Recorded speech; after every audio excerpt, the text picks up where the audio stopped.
Keluarga korban longsor galian tambang batu Gunung Kuda Kabupaten Cirebon, Jawa Barat bertemu dengan Gubernur Jawa Barat membahas janji pemerintah terkait bantuan untuk keluarga korban. Hingga Selasa pagi, total 21 orang tewas dan 4 orang masih dalam pencarian.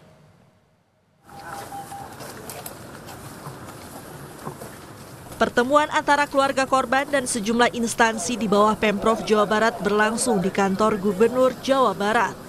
Keluarga korban menagih janji Pemprov terkait bantuan bagi keluarga korban longsor. Tak hanya keluarga, sebagian juga yang hadir merupakan korban yang selamat. Pertemuan membahas diantaranya terkait santunan hingga tanggungan masa depan anak yang orang tuanya menjadi korban tewas. Salah satu korban selamat juga menyampaikan harapannya agar bisa mendapatkan pekerjaan baru yang lebih layak. Kuli, Pak. Oh, kuli. Iya. Berarti yang kuli batunya? Iya. Udah berapa lama Pak kerja di situ, Pak? Udah lama, 10 tahun sih lebih. Ya. Iya, nggak ada. Spontan gitu aja, kayak tsunami aja lah. Gimana? Pengennya sih ditempatin di kerjaan yang lain aja tuh. Iya. Total, setidaknya bantuan yang akan diberikan berjumlah 50 juta rupiah per kepala keluarga dari berbagai pihak. Deddy Mulyadi juga akan menanggung seluruh biaya sekolah anak-anak yang terdampak longsor hingga nantinya lulus tingkat sekolah menengah.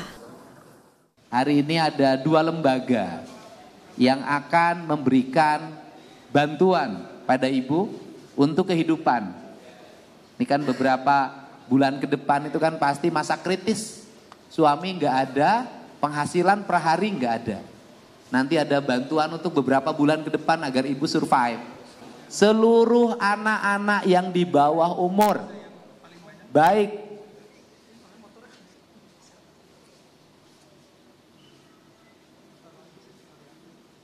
yang sekolah maupun yang tidak sekolah, semuanya menjadi tanggung jawab saya untuk makan dalam setiap harinya. Sementara itu, Menteri ESDM Bahlil Lahadalia akan mengirim tim untuk mengevaluasi total izin tambang Gunung Kuda Cirebon, Jawa Barat.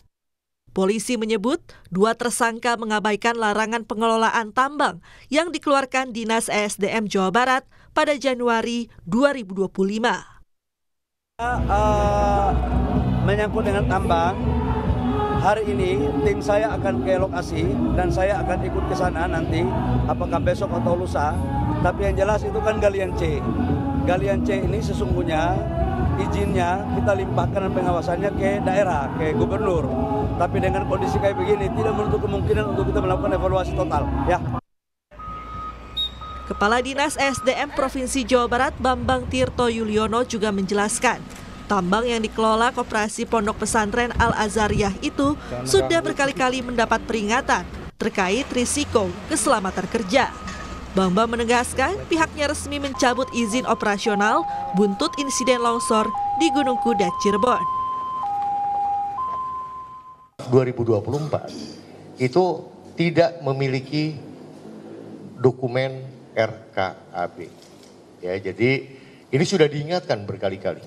Bahkan terakhir tanggal di bulan Maret, saya lupa tanggalnya, di bulan Maret tahun 2025 diminta untuk dihentikan kegiatan. 19 Maret ya. Ya, 19 Maret 2025 minta dihentikan kegiatannya, tetapi tetap tidak diindahkan. Hari itu juga kami langsung mencabut izin operasi produksi ya secara permanen Pontren Al-Azhariyah dan juga 3 lainnya. 2 tersangka yang ditetapkan polisi merupakan pemilik tambang dan pengawas. Tersangka diduga mengabaikan surat peringatan penghentian operasi tambang yang dikeluarkan pada Maret 2025. Polisi menyebut akibat kelalaian ini berisiko pada keselamatan pekerja. 2 tersangka terancam pidana maksimal 15 tahun penjara. Tim Liputan Kompas TV. Memasuki hari kelima, tim SAR gabungan kembali melanjutkan pencarian 4 korban tambang longsor yang masih dinyatakan hilang di Gunung Kuda, Cirebon, Jawa Barat. Polisi menurunkan 3 anjing pelacak yang telah menemukan 3 titik yang diduga menjadi lokasi korban tertimbun. 3 anjing pelacak dari unit Satwa Dirsamapta Polda Jawa Barat kembali diturunkan pada pencarian korban pada Selasa pagi. Mereka menuju titik utama lokasi longsor sebelum tim alat berat eskavator mengeruk timbunan material bebatuan. Setelah 30 menit di lokasi, 3 anjing pelacak berhasil menemukan 3 titik yang diduga menjadi lokasi korban tertimbun karena tercium bau menyengat. Petugas kemudian menancapkan bendera sebagai tanda fokus pencarian. Kita awali dengan melaksanakan pelacakan dengan menggunakan kinen atau anjing pelacak, di mana informasi dari kinen ini sementara ditemukan ada 3 titik yang terindikasi adanya timbunan daripada jenazah. Ya, kalau kita melihat di sebelah belakang kami, yaitu sektornya berada di batu sebelah kiri, yaitu worksheet A. Itu sebelah kiri daripada batu itu ada 1 titik dan sebelah kanan batu itu ada 2 titik. Tentunya kita akan fokuskan pencarian pada pagi hari ini di worksheet A atau sektor sebelah kiri. Demikian. Untuk mengetahui informasi terkini, kita langsung sapa jurnalis Kompas TV Muhammad Syahri Romdon di lokasi tambang Gunung Kuda Kabupaten Cirebon, Jawa Barat. Selamat siang Syahri, bagaimana perkembangan pencarian korban hilang? Apakah ada korban baru yang ditemukan pada siang hari ini? Ya, baik Imron di studio dan saudara, selamat siang. Sampai saat ini proses pencarian 4 korban yang masih dalam daftar hilang akibat musibah longsor tambang batu Gunung Kuda masih dilakukan pencarian. Seperti biasanya, memang pencarian ini menggunakan beberapa komponen. Pertama adalah K9 3 ekor yang diterjunkan sejak pagi dan sudah memberikan sinyal atau pemetaan di 3 titik yang memang menjadi potensi ada korban yang ada di lokasi tersebut.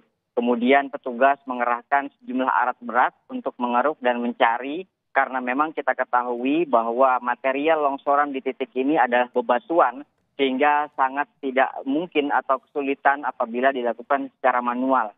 Kemudian selain itu juga ada tim dari Kementerian ESDM yang memang melakukan pemantauan sejak awal menggunakan alat bantu total station, di mana alat bantu ini untuk mendeteksi pergerakan-pergerakan bebatuan atau lereng-lereng yang memang berpotensi terjadinya longsor susuran.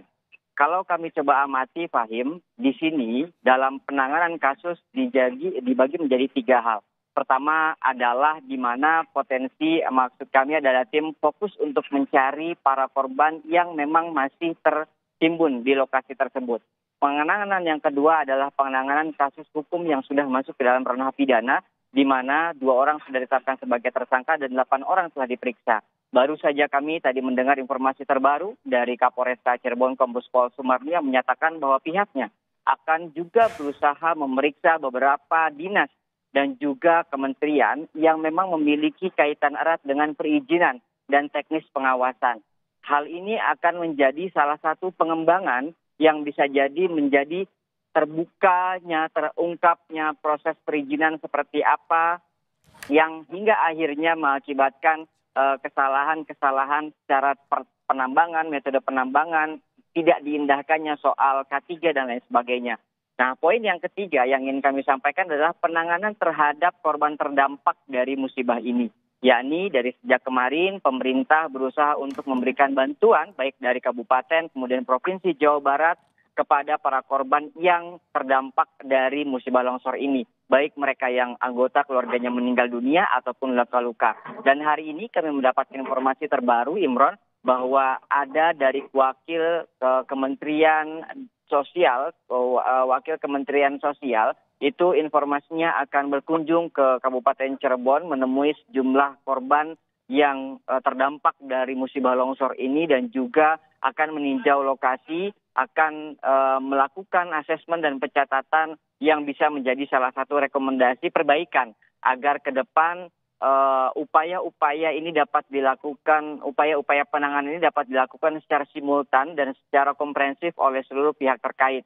Tentu ini menjadi salah satu poin yang juga menjadi bahan perhatian dari pemerintah Provinsi Jawa Barat, di mana Gubernur Jawa Barat Deddy Mulyadi memberikan intensitas yang sangat fokus terhadap penambangan-penambangan terutama yang ilegal. Beliau sudah mengatakan bahwa sudah ada beberapa penambangan-penambangan yang ilegal yang sudah ditutup. Kemudian juga dari Dinas Kementerian ESDM, maksud kami Dinas ESDM Provinsi Jawa Barat yang juga sudah melakukan peninjauan terhadap beberapa tambang-tambang di wilayah Provinsi Jawa Barat yang tentunya itu menyalahi atau terindikasi adanya kesalahan sehingga tidak ada lagi musibah yang cukup menyakitkan, artinya banyak sekali korban jiwa yang timbul dari kesalahan ini. Apalagi dalam rilis yang disampaikan pada minggu kemarin terungkap fakta bahwa para penambang ini tidak mengindahkan 2 surat larangan yang telah dikeluarkan oleh kementerian, yakni di bulan Januari 2025 dan juga pada bulan Maret 2025. Ini adalah salah satu indikator untuk melakukan pengawasan-pengawasan oleh kementerian atau dinas Provinsi Jawa Barat agar mencegah adanya hal-hal yang tidak diinginkan seperti yang hari ini terjadi.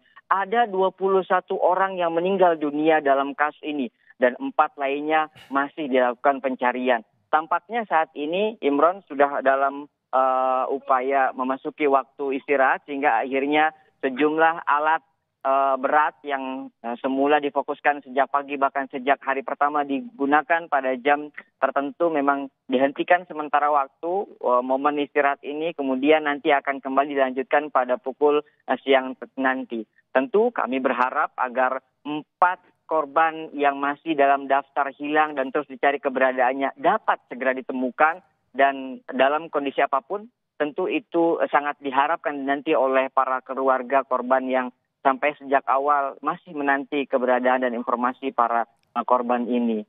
Imron. Baik, pencarian terhadap 4 korban hingga siang hari ini masih terus dilakukan. Dikerahkan 3 anjing pelacak juga untuk mencari korban, di mana fokus pencarian difokuskan kepada 3 titik yang diduga menjadi tempat atau lokasi korban tertimbun. Terima kasih atas laporan Anda, jurnalis Kompas TV Muhammad Syahri Romdon yang melaporkan dari Cirebon, Jawa Barat.